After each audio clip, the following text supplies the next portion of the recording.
তরুণদের কথা অত্যন্ত সুস্পষ্ট করে বলেছেন এবং উদ্যোগ কেন প্রয়োজন, কিভাবে সেটা হতে পারে, যে সকল সমস্যা আছে সেগুলি কিভাবে সমাধান করা যেতে পারে এবং সেই প্রেক্ষিতে বাংলাদেশ সরকারের কি করণীয় এবং বিভিন্ন মন্ত্রণালয়ের যে উদ্যোগ, সম্মানিত উদ্যোগ সেটা স্পষ্ট করেছেন এবং সবশেষে জাতীয় যুব উন্নয়ন কেন্দ্র কি ভূমিকা রাখতে পারে সেদিকে উনি আলোকপাত করেছেন।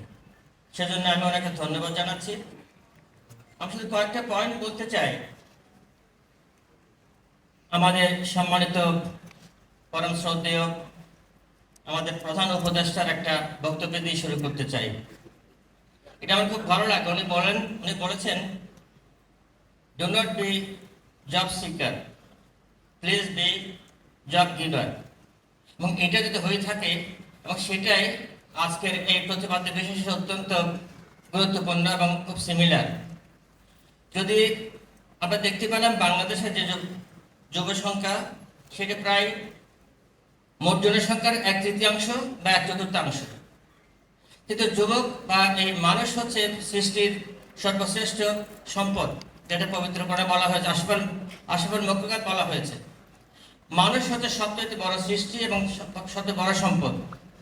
কিন্তু দুর্ভাগ্য হচ্ছে এই দেশে আমাদের একটা বিরাট জনসংখ্যা আছে, ম্যান আছে। আনফর্চুনেটলি বিভিন্ন কারণে আমরা ম্যানকে ম্যান পাওয়ারে পরিবর্তন করতে পারিনি। সুতরাং বর্তমান সরকারের, আমাদের সরকার সবার উদ্দেশ্য হচ্ছে এই ম্যান, বিশেষ করে তাদের যারা যুবক আছে তাদেরকে ম্যান পাওয়ারে পরিবর্তন করে। সুতরাং যে সমস্ত বিষয়ে আলোকপাত করা হয়েছে তার মধ্যে সবচেয়ে ইম্পর্টেন্ট হচ্ছে, আমি মনে করি, তাদের উদ্যোক্তা তৈরি করা। যতক্ষণ পর্যন্ত আমরা পরনির্ভরশীল থাকবো ততক্ষণ আমাদের পক্ষে আসলে স্বনির্ভর হওয়ার সুযোগ নাই। এক্ষেত্রে সবচেয়ে প্রয়োজন হচ্ছে সরকারের সামগ্রিক সহযোগিতা এবং ব্যক্তি উদ্যোগ সবচেয়ে ইম্পর্টেন্ট। তার জন্য সবচেয়ে বড় প্রয়োজন হচ্ছে যুবকদের যে ভাবনা সেটাকে কার্যকরী ভূমিকা পালন করতে হবে। ঝুঁকির মানসিকতা যেমন বলা হয়েছে, ঝুঁকি যতক্ষণ পর্যন্ত আমরা ওভারকাম করার চেষ্টা না করবো ঝুঁকি থাকবেই। ঝুঁকিকে আমরা অর্জন করতে হবে তার বিজয় দিয়ে। উদ্ভাবনী চিন্তা থাকতে হবে, ব্যর্থতা স্বীকার না করে ব্যর্থতাকে ওভারকাম করে কিংবা সফলতায় আমরা যেতে পারবো সেটা চেষ্টা করতে হবে। আমাদের যোগাযোগ এবং নেটওয়ার্কিং দক্ষতা বাড়াতে হবে, নেতৃত্বের গোড়াবাড়ি থাকতে হবে এবং টেকসই লক্ষ্য এবং সমাজ উন্নয়নের জন্য একটা নির্দিষ্ট নীতিমালার প্রয়োজন হবে। এবং সবশেষে যেটা প্রয়োজন সেটা হলো, এখন কিন্তু ডিজিটাল যুগ, যতক্ষণ পর্যন্ত আমরা ডিজিটাল হতে না পারবো ততক্ষণ আমাদের কাঙ্ক্ষিত লক্ষ্য অর্জন সম্ভব হবে না। সুতরাং সেই উদ্দেশ্যে যে সমস্ত প্রস্তাবনা দেওয়া হয়েছে, আমি মনে করি যে সমস্ত খাতের কথা বলা হয়েছে সেই খাতগুলো, বিশেষ করে একটা বিষয় জেনে খুব ভালো লাগলো যে এই বর্তমান যে নারী শক্তি, তার মধ্যে প্রায় 39% নারী এখন কৃষিকাজে সম্পৃক্ত হয়েছে এবং এটা অত্যন্ত একটা পজিটিভ দিক। কৃষি বলতে আমাদের একটা ভুল ধারণা থাকে, আমরা মনে করি দুটো গরু আর একটা নাঙ্গল দিয়ে ওই জমি চাষ করা, সেটা না। কৃষির অর্থই হচ্ছে হয় দেয়ার ইজ প্রোডাকশন, যেখানে উৎপাদন আছে সেটাই হলো কৃষি। হতে পারে সে ধানের জমি হোক, অথবা হতে পারে সে পোলট্রি ফার্ম হোক, অথবা হতে পারে সে মধু চাষ হোক, অথবা কোনো শিলার কাজ হোক, যেখানে প্রোডাকশন আছে সেটা হলো কৃষি। সুতরাং নারীরা এখন মাল্টি ডাইমেনশনাল কৃষিকাজে যে সম্পৃক্ত হচ্ছে, এটা অত্যন্ত একটা পজিটিভ দিক বলে আমি মনে করি এবং সেক্ষেত্রে এই সমস্ত কাজ যুবকদের জন্য অত্যন্ত ইম্পর্টেন্ট। তথ্য প্রযুক্তিতে আমাদের সব যুবকদের আগে আসতে হবে। যেটা বলা হচ্ছে স্বাস্থ্য একটা অত্যন্ত ইম্পর্টেন্ট। গত কয়েকদিন আগে আমি একটা অনুষ্ঠানে দেখেছিলাম, সচিব মহোদয় বলেছিলেন যে বিদেশে অত্যন্ত বড় চাহিদা হচ্ছে এখন স্বাস্থ্যসেবায়, স্বাস্থ্যকর্মী, এবং সেদিকে অবশ্যই জোর দিতে হবে। এটাও একটা অ্যাসপেক্ট হতে পারে। বাংলাদেশের যুবক নারীরা যারা আছে তাদেরকে এখন শুধু দেশে কর্মসংস্থানের কথা চিন্তা করলে হবে না, সেটা বাইরের দেশেও তাদের কর্মসংস্থানের সুযোগ সৃষ্টি করতে হবে। সুতরাং বাংলাদেশের যুবক তারা যে বিভিন্ন উদ্যোগ গ্রহণকে সফল হয়েছে তার অনেকগুলো প্রমাণ আমরা দেখতে পেলাম, ছবিতে দেখলাম। সুতরাং আমাদের শুধু প্রয়োজন হচ্ছে সমন্বিত উদ্যোগ এবং কর্মস্পৃহা, যেটা তারুণ্যের মাধ্যমে সম্ভব বলে আমি বিশ্বাস করি। আমার সময় স্বল্পতা, আমি প্রথম আলোচনা যেটা করেছিলাম সেটা হচ্ছে প্রধান আলোচকের বক্তব্যের উপর। আমি এখন বলতে চাই সেটা হচ্ছে সে আলোচনাকে সামনে রেখে এই যুব উন্নয়ন প্রতিষ্ঠান বা ইনস্টিটিউট কি করতে পারে। হ্যাঁ, এটাই হচ্ছে প্রধান ইনস্টিটিউট বাংলাদেশে, যারা যুবকদেরকে বিভিন্নভাবে প্রশিক্ষিত করার চেষ্টা করছে, শিক্ষা দেওয়ার চেষ্টা করছে। এবং আমি বিশ্ববিদ্যালয়ে জয়েন করার পর 1991 সাল থেকে দেখেছি এখানে প্রথম একটা সেন্টার ছিল, সে সেটা করা হয়েছে একটি ইনস্টিটিউট। এবং বর্তমান সরকারের এবং এই প্রতিষ্ঠানের আলাদা একটা ভিশন হলো, সেটা 1918 সালে প্রতিষ্ঠার পর থেকে 3টে বেসিক প্রিন্সিপাল এখানে আছে। এক হলো হায়ার স্টাডিজ, উচ্চশিক্ষা, 2 হচ্ছে গবেষণা এবং 3 হচ্ছে প্রশিক্ষণ। তো এটা বলতে বাধ্য হচ্ছে 3টে ভিশন নিয়ে কার্যক্রম শুরু হলেও শেষেরটাই বেশি পরিচালিত হয়েছে, কিছু প্রশিক্ষণে বেশি দেওয়া হয়েছে, কিন্তু অন্য দুটোর উপর খুব বেশি গুরুত্ব দেওয়া হয়নি। কিন্তু বর্তমান প্রশাসন সরকারের পক্ষ থেকে এটাকে বেশি গুরুত্ব দেওয়া হয়েছে এবং সেজন্য এই প্রতিষ্ঠানকে, ইনস্টিটিউটকে আরও গতিশীল করার জন্য তার জনশক্তি থেকে আরম্ভ করে তার টোটাল কার্যক্রম, কারিকুলাম যেটাকে বলা হয়, সেটা প্রতিষ্ঠার চেষ্টা করা হচ্ছে এবং আমাকে দায়িত্ব দেওয়া হয়েছে সেটাকে আপডেট করার জন্য। বাই দ্য স্টেপ আপনারা শুনে খুশি হবেন, এর অর্গানোগ্রাম আমরা ঠিক করে দিয়েছি, এটা জনশক্তি নিয়োগ করার জন্য প্রস্তাব করা হয়েছে এবং এটা কোন কোন বিষয়ে গবেষণা এবং প্রশিক্ষণ এবং উচ্চতর শিক্ষা দেওয়া হবে সেটা ঠিক করা হয়েছে এবং সেটার জন্য আমরা কারিকুলাম পর্যন্ত প্রস্তুত করে প্রায় শেষ করেছি। তো আশা করি এই প্রতিষ্ঠান একদিকে উচ্চশিক্ষা, অন্যদিকে গবেষণা এবং সেই সাথে জনসংখ্যাকে, যুব সমাজকে প্রশিক্ষিত করে দেশে এবং বিদেশে তাদেরকে ছড়িয়ে দেওয়ার চেষ্টা করছি। এবং আমি আশা করি এই প্রতিষ্ঠানের যারা কর্মকর্তা এখন আছেন, এই লক্ষ্যগুলোকে সামনে রাখা হয়, অদূর ভবিষ্যতে এই প্রতিষ্ঠান একটা সেন্টার অফ এক্সেলেন্সে পরিণত হবে। আমি আশা করি, বিশ্বাস করি। মূল্যবান বক্তব্য উপস্থাপনের জন্য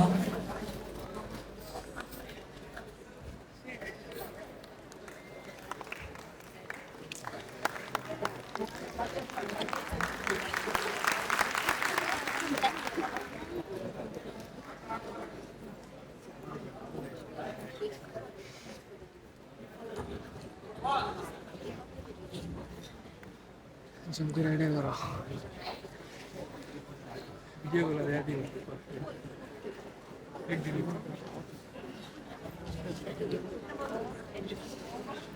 Ini gini. Ini. Wow, waiting live for it.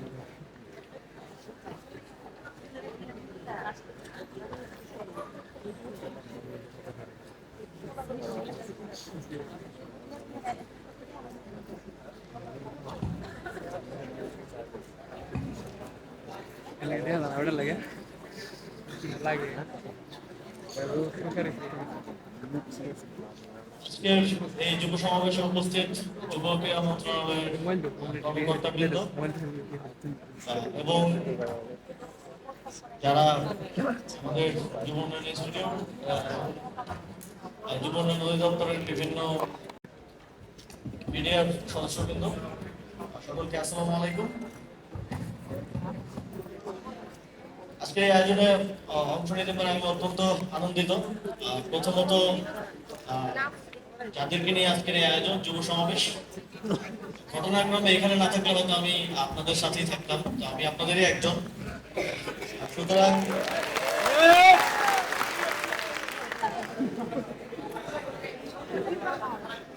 আপনাদের স্ট্রাগল কিংবা আপনাদের স্বপ্ন, সেটা আমারও স্ট্রাগল, আমারও স্বপ্ন এবং আমিও এই অভিজ্ঞতার মধ্য দিয়ে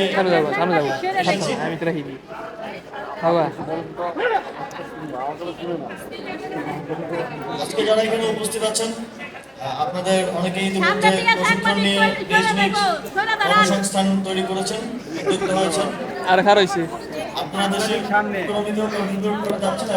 যে উদাহরণ সেটা হচ্ছে জুলাই গণঅভ্যুত্থান। তবে এই গণঅভ্যুত্থানের মাধ্যমে দেশের তরুণরা শুধুমাত্র শাসকের পরিবর্তন চায়নি, আর তরুণরা চেয়েছে দেশের একটি গুণগত পরিবর্তন, রাষ্ট্রীয় সকল প্রতিষ্ঠানের ইতিবাচক সংস্কার, যাতে করে আমরাও পৃথিবীর বুকে একটি মর্যাদাবান জাতি হিসেবে, রাষ্ট্র হিসেবে নিজেদেরকে উত্থাপন করতে পারি।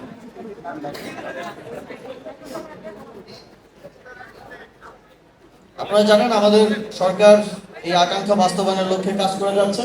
আমরা বিশ্বাস করি এই আকাঙ্ক্ষা বাস্তবায়নের পথে তরুণরাই সবচেয়ে গুরুত্বপূর্ণ সহযোগী ভূমিকা পালন করবে। সেই জায়গা থেকে আমরা তরুণদেরকে আমাদের পলিসি থেকে শুরু করে সকল কার্যক্রমের মাধ্যমে যত বেশি এম্পাওয়ার করতে পারবো, তাদের ক্যাপাসিটি এবং দক্ষতা বৃদ্ধি এবং উন্নয়নে সহযোগিতা করতে পারবো, বাংলাদেশ তত দ্রুত এবং তত বেশি এগিয়ে যাবে। আমাদের 18 কোটি জনসংখ্যার প্রায় 1/3 তরুণ। বিশাল এই জনগোষ্ঠীকে সম্পদে পরিণত করতে ইতিমধ্যে যুব উন্নয়ন অধিদপ্তর এবং যুব উন্নয়ন ইনস্টিটিউটের নানা ধরনের প্রশিক্ষণ এবং উদ্যোগ চলমান আছে। আপনারা জানেন এই প্রশিক্ষণগুলোকে আরো যুগোপযোগী করে তোলা এবং বর্তমান বিশ্বের সাথে তাল মিলিয়ে যেন আমরা নিজেদেরকে প্রস্তুত করতে পারি, নিজেদের দক্ষতা অর্জন করতে পারি, সেভাবে গড়ে তোলার জন্য সরকার কাজ করছে। আপনারা জানেন আমরা অনেকগুলো নতুন ইনিশিয়েটিভ নিচ্ছি। এখন তো পৃথিবী একটা গ্লোবাল ভিলেজ আমরা বলে থাকি। এখন প্রতিযোগিতাটা শুধু আমাদের মধ্যে নয়, বাংলাদেশের মধ্যে যারা ভালো করেছে তারাই শুধুমাত্র আমাদের রোল মডেল না। এখন আমাদের রোল মডেল পুরো পৃথিবীতে যুবদের মধ্যেই, তরুণদের মধ্যে যারা ভালো করছে তারা। কারণ এখন প্রোডাক্ট আর দেশের মধ্যে সীমাবদ্ধ থাকে না। আপনারা যারা গ্রাফিক্স ডিজাইনের কাজ করেন, আপনারা শুধু বাংলাদেশের মধ্যে নিজেদের প্রোডাক্ট সেল করেন না, আপনারা বিভিন্ন মাধ্যমে সেটা আপনাদের অনেকেরই দেখা যাবে ইউরোপের ক্লায়েন্ট আছে, ইউএস এর ক্লায়েন্ট আছে। তো আপনাদেরকে কম্পিট করতে হয় ওই দেশের যারা গ্রাফিক ডিজাইনার আছেন কিংবা বিশ্বের যারা ভালো গ্রাফিক ডিজাইনার আছেন তাদের সাথে। বাংলাদেশে আমাদের অনেক তরুণ গ্রাফিক ডিজাইনাররাই আছেন যারা একদম টপ রেটেড। তো কম্পিট করতে হয় তাদের সাথে। সুতরাং আমাদের ট্রেনিংটাও তাদের সমপরিমাণ যদি না হয় তাহলে আমরা তাদের সাথে কম্পিট করতে পারবো না। সেই জায়গা থেকে আমরা আমাদের ট্রেনিং এবং ইনিশিয়েটিভগুলোকে যুগোপযোগী হিসেবে গড়ে তোলার জন্য, পৃথিবীর সাথে কম্পিট করার উপযোগী হিসেবে গড়ে তোলার জন্য কাজ করছি। আমাদের নতুন কিছু উদ্যোগের ব্যাপারে আমাদের যুব উন্নয়ন অধিদপ্তরের ডিজি বললেন, আর্টিফিশিয়াল ইন্টেলিজেন্স এখন আমাদের জীবনের সাথে অঙ্গাঙ্গিভাবে জড়িত এবং এটা আমাদের লাইফকে অনেক বেশি এফিশিয়েন্ট করে তুলেছে। আগে যদি একটা কাজ দেখা যেত করতে আমাদের 5 ঘন্টা লাগতো, এখন সেটা আমরা আর্টিফিশিয়াল ইন্টেলিজেন্সের সহায়তায় এবং নিজেদের মেধাকে কাজে লাগিয়ে দেখা যায় 1 ঘন্টায় করে ফেলতে পারছি। তো সেটার প্রকৃত ব্যবহার এবং আরো বেশি এফিশিয়েন্টলি কিভাবে কাজে লাগানো যায় সেই সংক্রান্ত ট্রেনিংটা আরো বিশদভাবে সরকারি উদ্যোগে করার জন্য আমরা একটা প্রকল্প হাতে নিয়েছি। আশা করা যাচ্ছে খুব দ্রুত সময়ের মধ্যেই আপনারা সেটা মাঠেও বাস্তবায়ন দেখতে পাবেন এবং সেটার ট্রেনিংটা শুরু হবে। আমি আহ্বান করবো আপনারা সেই ট্রেনিংয়ে অংশগ্রহণ করবেন এবং নিজেদেরকে আরো এফিশিয়েন্ট হিসেবে গড়ে তোলার ক্ষেত্রে আশা করি এই ট্রেনিং গুরুত্বপূর্ণ অবদান রাখবে। এছাড়াও আমরা যুব উন্নয়ন নীতিমালা পর্যালোচনার কাজে হাত দিয়েছি। আপনারা জানেন যে এই নীতিমালাটা পলিসি যদি যুগোপযোগী না হয় তাহলে যুগোপযোগী কাজ করা সম্ভব না। সেই জায়গা থেকে পলিসিটাকে যুগোপযোগী করে গড়ে তোলার জন্য আমাদের ফোকাস আছে। এক্ষেত্রে আমরা ডিটেইলড অ্যাকশন প্ল্যান সহ নীতিমালাটিকে বর্তমান সময়ের চাহিদার সঙ্গে সামঞ্জস্যপূর্ণ করা নিয়ে কাজ করছি এবং আমরা কর্মসংস্থানমুখী প্রশিক্ষণের দিকে মনোযোগ দিচ্ছি। এমন প্রশিক্ষণ না যে আমরা প্রশিক্ষণ দিলাম এবং আপনারা সেখান থেকে চলে গেলেন, এটার কোনো ফলো আপ হলো না কিংবা এটার কোনো কর্মসংস্থান কিংবা উপযোগিতা বাজারে নেই। এমন প্রশিক্ষণ থেকে আমরা বেশি গুরুত্ব দিব কর্মসংস্থানমুখী প্রশিক্ষণকে। যে ধরনের প্রশিক্ষণের মাধ্যমে জাতীয় কিংবা আন্তর্জাতিক বাজারে সেটার কর্মসংস্থান রয়েছে, চাহিদা রয়েছে, সে ধরনের প্রশিক্ষণের দিকে আমরা বেশি গুরুত্ব দিব। আপনারা অবগত আছেন সরকার সম্প্রতি যুব উদ্যোক্তা উন্নয়ন নীতিমালা অনুমোদন করেছে। আমরা একটা বাংলাদেশে একটা সুন্দর স্টার্ট আপ ইকোসিস্টেম গড়ে তোলার দিকে মনোযোগ দিচ্ছি। এটা এর আগেও বলে আসছিলাম, তবে এই নীতিমালার মাধ্যমে আমরা এই কাজটাতে ইমপ্লিকেশনে যাওয়ার দিকে পা বাড়িয়েছি। আমাদের দেখা যায় অনেক আমাদের যুবকদের, তরুণদের অনেক সুন্দর সুন্দর আইডিয়া থাকে, কিন্তু সেগুলো বাস্তবায়ন, সেগুলোকে স্টার্ট আপে রূপান্তর করা, সকল ব্যবসায় রূপান্তর করার জন্য যে ধরনের পলিসি সহায়তা প্রয়োজন, যে ধরনের ঋণ সহায়তা কিংবা ইনভেস্টর থেকে শুরু করে সার্বিক যেই স্টার্ট আপ ইকোসিস্টেমটা প্রয়োজন, সেটার অভাব রয়েছে। এবং যেখানে প্রয়োজন সরকারি কিংবা বেসরকারি সহযোগিতা এবং প্রণোদনা, তার যথেষ্ট অভাব রয়েছে। আমরা সেটাকে মিটিগেট করার জন্য এবং সেই অভাব পূরণের মাধ্যমে একটা সুন্দর স্টার্ট আপ ইকোসিস্টেম গড়ে তোলার জন্য এই জীবন, সেই সফলতার পিছনে একটা ব্যর্থতার গল্প আছে। অনেকে আছে এখন সফলতার মুখ দেখানোর চেষ্টা করে যাচ্ছেন, বারবার ব্যর্থ হচ্ছেন। আমরা শিখতে পারি ভুল থেকে আবার ভুল না করার যে শিক্ষা, তার মধ্য দিয়ে আমরা আসলে সফলতার দিকে এগিয়ে যেতে পারি। সুতরাং ব্যর্থতা থেকে ডিপ্রেশনে যাওয়ার কিংবা ফিরে যাওয়ার কোনো সুযোগ নেই। ব্যর্থতা থেকে আবার নতুন ভাবে শুরু করার একটা স্পৃহা থাকতে হবে এবং চেষ্টা করে যেতে হবে। হয়তো একবার, দুইবার, তিনবার সফল না হলে আমাদেরকে সফলতা ধরা দেবে যদি আমরা প্রকৃত ভাবে সহযোগিতা করি, পরিশ্রম করি এবং একই সাথে আপনাদের সেই পরিশ্রমকে সহযোগিতা করার জন্য, সাপোর্ট করার জন্য, প্রণোদনা দেওয়ার জন্য সরকারের দিক থেকে পলিসি সহায়তা থেকে শুরু করে আর্থিক প্রণোদনা, ঋণ সহকারে আরো বেসরকারি সেক্টরকে উদ্যোক্তাদের জন্য সহযোগিতাপূর্ণ হিসেবে গড়ে তোলার জন্য আমরা কাজ করব এবং আগামীর বাংলাদেশে আমাদের যে ডেমোগ্রাফিক ডিভিডেন্ড আমরা উপভোগ করছি, সেটাকে প্রকৃত অর্থে কাজে লাগিয়ে তার সুফল যেন বাংলাদেশের অর্থনীতি পায়, সেটা নিশ্চিত করার জন্য কাজ করব। সুতরাং বাংলাদেশের তরুণদের এই বৃহৎ অংশকে প্রকৃত অর্থে কাজে লাগানোর মাধ্যমেই বাংলাদেশের প্রকৃত সফলতা এবং উন্নয়ন সম্ভব, এটা আমরা বিশ্বাস করি এবং সেটা বাস্তবায়নের জন্য আমরা আমাদের জায়গা থেকে কাজ করব। এবং এক্ষেত্রে তরুণদের জুলাই গণঅভ্যুত্থানে যেমন সর্বাত্মক অংশগ্রহণ ছিল, ঠিক একইভাবে দেশ গড়ায়, দেশের অর্থনীতিকে রিবিল্ড করায় এবং বাংলাদেশকে পৃথিবীর বুকে মাথা উঁচু করে দাঁড়ানোর জন্য একইভাবে অংশগ্রহণ এবং সহযোগিতা আমরা কামনা করছি। এই বলে আমার বক্তব্য এখানে শেষ করছি। আপনাদের সকলকে ধন্যবাদ। অসংখ্য ধন্যবাদ জানাচ্ছি মাননীয় উপদেষ্টা মহোদয়কে। মাননীয় উপদেষ্টা মহোদয় তার বক্তব্যে যুব সমাজকে আত্মকর্মী হওয়ার জন্য